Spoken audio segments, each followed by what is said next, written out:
Autophagy plays a critical, yet often overlooked role in regulating insulin sensitivity, one of the most essential components of metabolic health. In a well-functioning system, autophagy helps maintain cellular integrity by removing damaged organelles, reducing oxidative stress, and preserving the function of insulin receptors and downstream signaling pathways.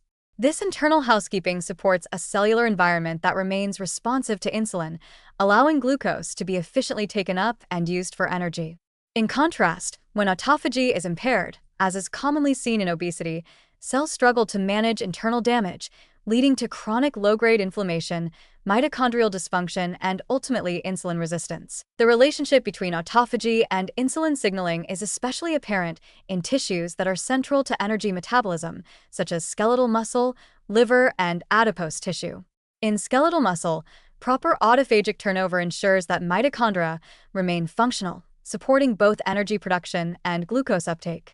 In the liver, autophagy modulates gluconeogenesis and lipid metabolism, helping prevent excess glucose output and fat accumulation, two processes that can disturb insulin balance. In fat tissue, autophagy governs adipocyte function and inflammation levels, influencing how well the tissue communicates with insulin pathways.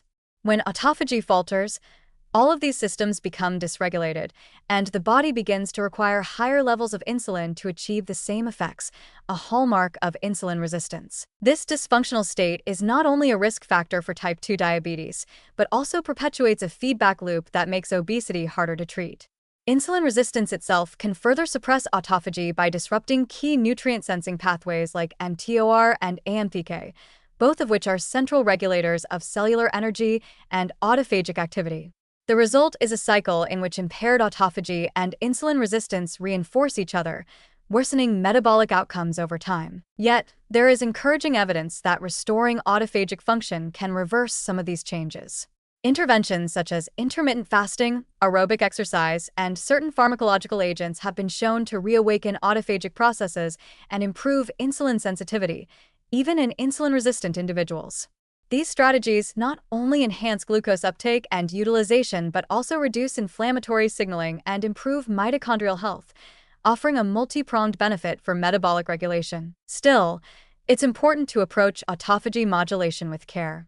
Overactivation of autophagy in certain contexts, such as during prolonged starvation or illness, can be harmful, leading to loss of lean muscle or immune suppression.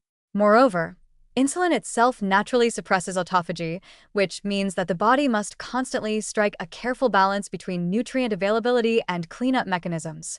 Simply forcing autophagy to stay on is unlikely to yield sustainable benefits.